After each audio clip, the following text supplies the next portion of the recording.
ተመልከቱ ያ ጀማ ምን እንደሚል። እኔ ግን እላችኋለሁ አለ ያለ ዝሙት ምክንያት ሚስቱን የሚፈታ አለ የሚፈታ ሁሉ አመንዝራ ያደርጋታል። ልጅቷ ምንም ያደረገችው ነገር የለም። ምንም ማለት ነው። ዝሙትም አልሰራችም። ምንም ያደረገችው ነገር የለም። እሱ በስሜቱ ሊሆን ይችላል። ሰውዬው ወይ ማመንዘር ፈልጎ ሊሆን ይችላል፣ ወይ መልከስከስን ፈልጎ ሊሆን ይችላል። ላይክ የፈለገውን ነገር ማድረግ ፈልጎ ልጅቷን ያለ ምንም ምክንያት ፈታት ማለት ነው። ከዛ ሲፈታት አመንዝራ አደረጋት ማለት ነው።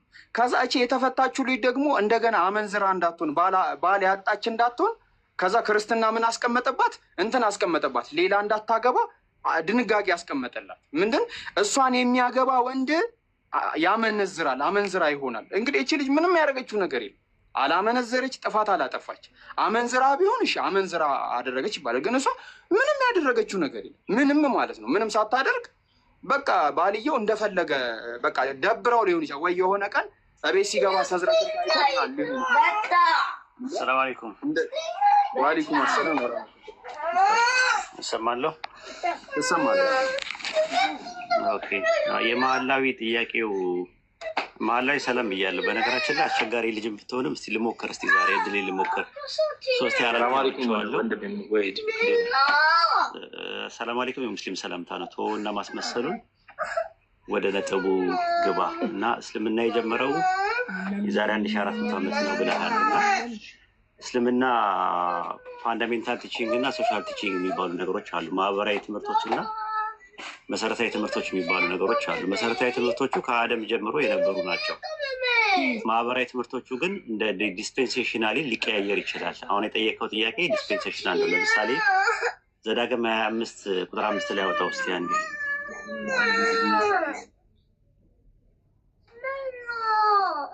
አውጣው በዛው ሌላ ርዕስ ውስጥ በረስት ነው። ማቴዎስ 22 ማቴዎስ 5 ላይ ያለውን ለማብራራት ነው።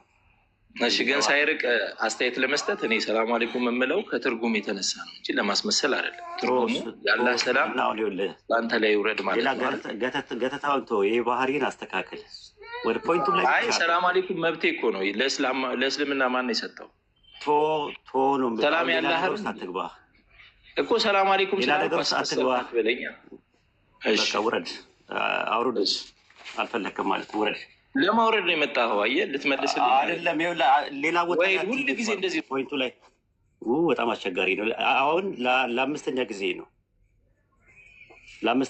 ነው እንደዚህ ስታስቸግር።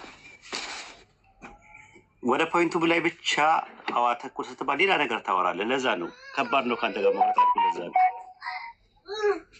ኦኬ። እንሂድ። ስሚዞ አለ አውጣለት። የጀመረውን እንጨርስና ለአዳማጩ ያዳምጠዋል። አለ ስሚዞ? አሰላሙ አለይኩም። ወአለይኩም ሰላም። አለ ስሚዞ? ዘዳግም 25 ላይ ዘዳግም 25 ላይ ወንድማማቾች በአንድነት ቢቀመጡ አንዱ ልጁ ሳይኖረው ቢሞት የሞተው ሰው ሚስቱን ሌላ ሰው ታገባ ዘንድ ወደ ውጭ አትሂድ፣ ነገር ግን የባሏ ወንድም ወደ እርሷ ገብቶ እርሷን ያግባ፣ ከእርሷ ጋር ይኑር ይላል። ይህ ህግ ነው፣ የሙሴ ህግ ነው። አንድ ሴት ልጅ ባሏ ቢሞትባት ወንድሟን ማግባት ግዴታ ነው ነው የሚለው። ይኸውልህ እዚህ ጋር አዲስ ኪዳን ላይ ግን ሲመጣ ይለቀቃል ነገሩ። ወንድሟን ብቻ ማግባት ግዴታ የለባትም። አዲስ ኪዳን ላይ ስትመጣ የፈለገችውን መርጣ ማግባት ትችላለች። እንደዛ ብለው ነው የሚያምኑት። ይሄ ህግ አሁን ይሰራል ወይ? በክርስትና ውስጥ ይሰራል? አዲስ ኪዳን ላይ ኢየሱስ በመጣበት ሰዓት ላይ ነው። አይ በሙሴ ዘመን ነው የሚሰራው ይለዋል። ስለዚህ ማቴዎስ ወንጌል ምዕራፍ 2 ላይ ያለው አንድ ሰው ያለ ዝሙት ምክንያት ሚስቱን የሚያገባ አመንዝራ ይባላል የተባለበት ምክንያት ዲስፔንሴሽናል ነው እንጂ ጳውሎስ ራሱ እዛው ቀይሮታል ራሱ። አሁን ለምሳሌ ማቴዎስ ወንጌል ምዕራፍ 19 ላይ እዩት። ማቴዎስ ወንጌል ምዕራፍ 19 ማቴዎስ ወንጌል ምዕራፍ 19 ላይ እዩት። ቁጥር 7 እና 8 ላይ ምን ይላል? እነርሱ እንግዲያስ ሙሴ የፍቺውን ጽሕፈት ሰጥቶ እንዲፈታት ስለምን አዘዛሉ? አየህ፣ ዲስፔንሴሽናል መፋታት ይቻላል በሙሴ ዘመን፣ በክርስቶስም ይቻላል። ግን የሚቻለው በየትኛው ነው ሲባል ሙሴ ስለ ልባችሁ ጥንካሬ ሚስቶቻችሁን ትፈቱ ዘንድ ፈቀደላችሁ። ከጥንት ግን እንዲህ አልነበረም። እኔ ግን እላቸዋለሁ ያለ ዝሙት ምክንያት ሚስቱን ፈቶ ሌላይቱን የሚያገባ ሁሉ ያመነዝራል፣ የተፈታችኋንም የሚያገባ ያመነዝራል አላቸው ይላል። ያለ ዝሙት ምክንያት መፍታት አይቻልም፣ ግን በዝሙት ምክንያት ፍቺ ይቻላል። ልብ አድርጉ። በዝሙት ምክንያት ፍቺ ይቻላል። ያለ ዝሙት ምክንያት ግን መፍታት አይቻልም። ያለ ዝሙት ምክንያት ደግሞ መፋታት ይችላል የሚል ሰው ደግሞ ሌላ ሰው አለ ባይብል ላይ። ለምሳሌ በሃይማኖት ጉዳይ ከሆነ መፋታት ይችላል። የቱ ጋር ታገኙታላችሁ? አንደኛ ቆሮንቶስ ምዕራፍ 7 ላይ ማለት ነው። ራሱ ምዕራፍ 7 ላይ ምን አለ? ቁጥር 10 ላይ ምን አለ? ሚስት ከባሏ አትለያይ፣ ብትለያይ ግን ትኑር፣ ሳታገባ ትኑር እንጂ ወይ ከባሏ ጋር ትታረቅ ትችላለች። የሃይማኖት ጉዳይ ከሆነ ሊለያዩ ይችላሉ። ያለ ዝሙት ማለት ሚስት ከባሏ ጋር አትለያይ፣ ብትለያይ ግን ሳታገባ ነው የምትኖረው። ከባሏ ጋር ትታረቅ፣ ባለም ሚስቱን አይተዋት ብዬ የተጋቡትን አዛለሁ፣ እኔ ግን አላዘም ጌታ እንጂ አለ። ሌሎችን ደግሞ እኔ ላለው አለ ጌታ አይደለም ከወንድሞች ወገን ያመነች ሚስት ያለችው ቢኖር እርሷ ከእርሷ ጋር ልትቀመጥ ብትስማማ አይተዋታል። ዛት ሚስት ይችላሉ ከተስማሙ። ሁለት የተለያየ ሃይማኖቶች ኖሩ። ያላመነ ባል ያላት ሚስት ብትኖር ያላመነ ባል ያላት ሚስት ብትኖር ይህ ከእርሷ ጋር ሊቀመጥ ቢስማማ አትቶ። ያላመነ ባል በሚስቱ ተቀድሷልና ያላመነች ሚስት በባሏ ተቀድሷልና፣ አለዚያ ልጆቻቸው ርኩሳን ናቸው፣ አሁን ግን የተቀደሱ ናቸውና አለ።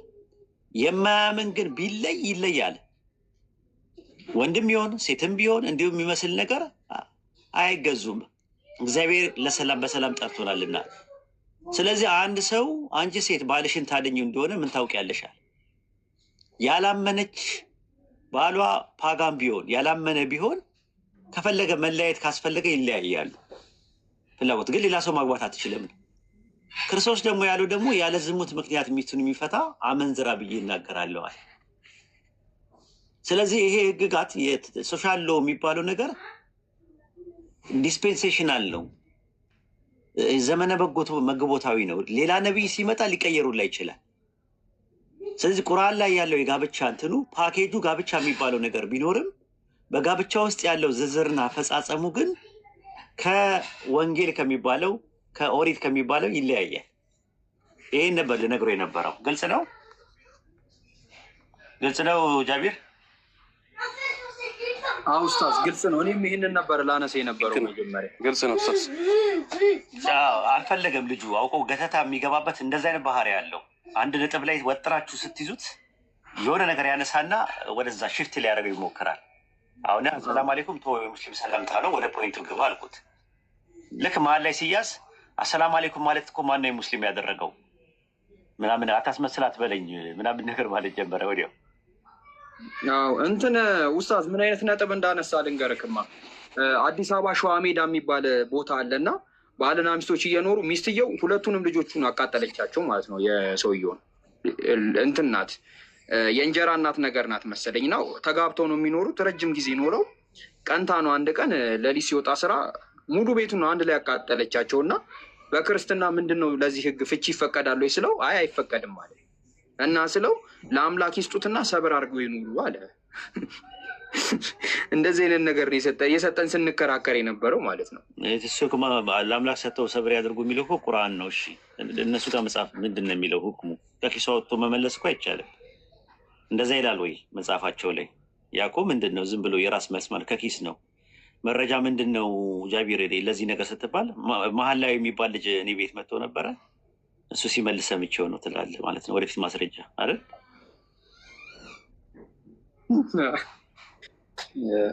ይከብዳል ብቻ ይህ ይመስላል ማለት ነው። ሳዳምጠው ነበረ፣ ግን ጥያቄው እኮ አሪፍ ነበረ። ግን ምንድነው ችግሩ? አንድ ነጥብ ላይ እንደማያወራ አውቃለሁ። እስልምና ከአደም ጀምሮ ነው የመጣው። ኢስላም ማለት ትርጉሙ መታዘዝ ማለት ነው። አንዱን አምላክ በብቸኝነት ማምለክ ነው። ከአደም ጀምሮ የነበረው ማለት ነው። ሰውየው ግለሰቡ ደግሞ ሙስሊም ይባላል ማለት ነው። ሙስሊም ማለት አንዱን አምላክ በብቸኝነት የሚያመልክ ማለት ነው። ኢስላም እና ሙስሊም የሚለው ቃል የግድ ባይብል ላይም ሌላ ነገር ላይ መኖር የለበትም። ምክንያቱም አረብኛ ነው ቃሉ ራሱ ሊንጉስቲካል አፕሮች ነው። ሀሳቡ ግን ከጥንት ጀምሮ ነበረ ነው እያልን ያለ ነው። አዎ ይህን ነበር ያነሳው ኡስታዝ። እሱም መጀመሪያ ከዛ ነግረነው ነበር። እኛ ደግሞ 1400 በፊት ነው በዛ ጊዜ ነው የመጣው እስልምና ሲል ማስረጃ ምንድነው ስንለው ማቴዎስን ከመጽሐፍ ቅዱስ እንደዚህ ነው ብሎ አባይን አቀረ። የዛ ጊዜ ወደ ትዳር እና ይህን ጃቢር ጋር ያነሱትን ሀሳብ አነሳና ጥያቄውን ወደዛ ወሰደ። እንግዲህ ለአራተኛ ጊዜ ነው የምሞክረው። አንድ ነጥብ ላይ ማውራት አይችልም ልጁ። ስትይዘው ሌላ ነገር ያመጣና አውቆ ገተታ ይዛሃል እና ጊዜን አውቆ ያቃጥላል። ከዛ ሲሰለቸው ሲወርድ በቃ ልታወርደኝ ይልሃል። መጨረሻ ላይ እንደ ነገር አለ ወይ ነው። ኡስታዝ ሬነርን ጀባ በለው አንተም ብሎ ነው ከሩቅ የመጣው። አይ እኔ እወጣለሁ፣ ትቀጥሉ እናንተ። አልቆይም። እሺ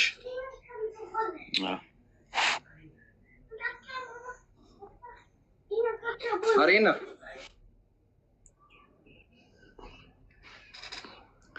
ሬነር ወይ ጃበር እንዴት ነህ? እንዴት ነህ? አፋህ እኮ አሰላሙ አለይኩም። ደህና ነህ? ፖለቲካ አትስራ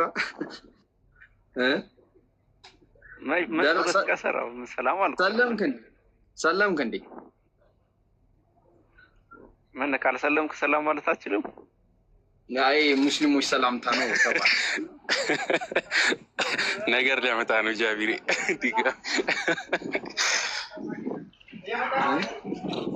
አይ ሰላምታ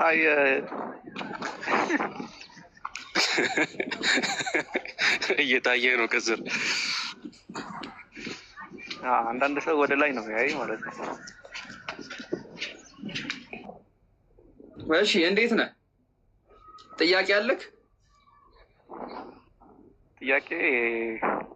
ጥያቄ ማ ነበረኝ ግን ከኡስታዝ ጋር ባለፈው እየጀመርነው ነበር። እሱ ከሄደማ አንተ ሎጂክ ታበዛለህ። አንተ ጋር ነው ያላወራም ትላለህ።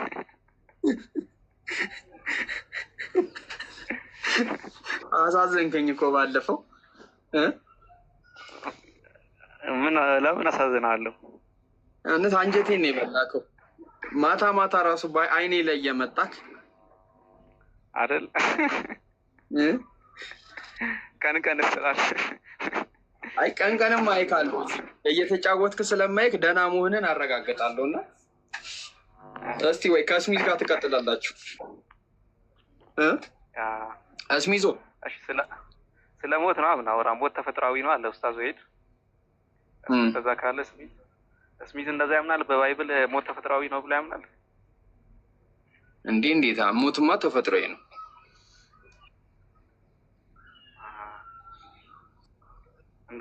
እስቲ አንድ ተፈጥሯዊ መሆኑ ራይነር አታመንም? ተፈጥሯዊ መሆኑ እንዴት ሞት ተፈጥሯዊ ይሆናል? ሞት በፍጹም ተፈጥሯዊ ነው። እና ሰው ሰራሽ ነው። ሞት ከበደል ጋር የሚያያዝ ነው። ራሱ ከመጀመሪያው ጀምሮ የነበረ ሞት ከበደል ጋር የተያያዘ ነው። ምንድነው? ምን አነሳሳ ይሄ ለማለት ነው? መጽሐፉ ነው የሚለው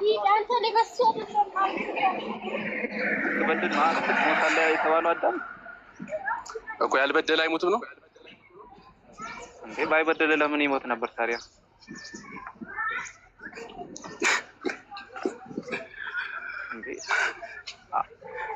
እንደዛ አይደለም የሚለው። የበደልክ ቀን ትሞታለህ ነው የሚለው አይደል እንዴ? ልክ እኮ ያልበደለ እኮ አይሞትም አፈር ነህና ወደ አፈር ትመለሳለህ ያለው ልክ ሲበድል አይደል እኮ። ካልበደለ አንድ ሰው አይሞትም ማለት ነው። እንደዛ ነው። አሁን ነው አሁን ባለው ተፈጥሮ ውስጥ ነው። ቆይ አንዴ ጫጫታ አለ። ከኔ ጋር ይቀጥላል። አንተ ጋር አይደለም ማሪ ነው። እኔ ጋር ነው ዶርም ነኝ። እኔ ጋር ነው ጃቢሪ። እሺ አንድ ጥያቄ ልጠይቅ ከሬነር። እሺ አዳም እንትን ፍሬዋን በበላክ ሰዓት ሞትን ትሞታለህ ነው የተባለው? ሞትን ትሞታለህ አለ። የበላ ጊዜ ከመልካምና ከምታስታውቀው ሲበላ ሞተ። የምትሞት ትሆናለህ ማለት ነው። እንደውም ዕብራይስጥኛውን ቃል እያየሁ ነበር። እነቢ ተብለው እንደማለት ነው። ሞት አታመልጥም ማለት ነው። ኦኬ። እንስሶች ለምንድን ነው የሚሞቱት? እኔ ምን አውቃለሁ? ስለ እንስሶች አልተጻፈም። ይሞታሉ አይሞቱም አልተጻፈም። ኦኬ እሺ። ለምሳሌ ቆይ ስለ ሰው እያወራለህ ስለ እንስሳ ታወራለህ እኮ። ሞት ተፈጥሯዊ መሆኑን ላሳይክ ነው። እሺ ሰው ሲያደግ ተረግሞ ነው? ቆይ እንስሳ ምን የበላ ቀን ትሞታለህ ተብሏል አልተባለም አይደል እኮ። ታዲያ ለምን ይሞታሉ እንዴ? ለምን ትቀላቀላለህ ታዲያ? አይቀላቀልማ። እሺ ችግር ሰው ለምንድን ነው የሚያድገው? ተረግሞ ነው? ኦኬ እንደዛ ከሆነ ተመሳሳይ ጥያቄ ልጠይቅህ። እስልምና ላይ ገነት ውስጥ መዋለድ አለ አይደል? መች? ወደፊት ነው ከሞት በኋላ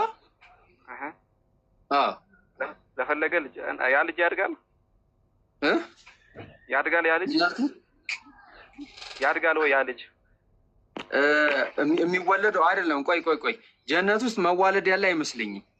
እንዴ ልጅ ለፈለገው ይሰጣል ሲባል ሰምቻለሁ እኔ። ኖ መዋለድ ያለ አይመስለኝም። እንዴ አይ ልጅ ለሚፈልግ ልጅ ይሰጠዋል እኔ ሰምቻለሁ እኔ። እንግዲህ ጀነት ውስጥ ልጅ ለፈለገ ልጅ ይሰጠዋል የሚለው ከየት የመጣ ነው? እኔ ቪዲዮ ላይ ነው የሰማሁት የእናንተ አፖሎጂስቶች ያወሩ። እስልምና ዲኑን የሚይዘው ሙስሊም ዲኑን የሚይዘው ከቁርአንና ከሀዲስ ነው። ከሀዲስና ከቁርአን ያልተገኘ ነገር መረጃ ሊሆን ይችላል። ስለዚህ የለም ማለት ነው፣ ልጅ የለም ማለት ነው። አንተ ነህ ብለህ ያልከው። ስለዚህ መረጃውን አምጣው ከአንተ ነው መረጃው። አይ እኔ እየጠየቅኩ ነው። ከሌለ የለም በሉ። ጥያቄ ያደረኩህ አሁን እኮ ነው ራይነር። መጀመሪያ አሁን እርግጠኛ እየነገርከን ነበር። እኔ የሰማሁትን ነው የጠየቅኩት። ልክ ካልሆነ እሺ ችግር የለውም እኔ ተዋዋለሁ።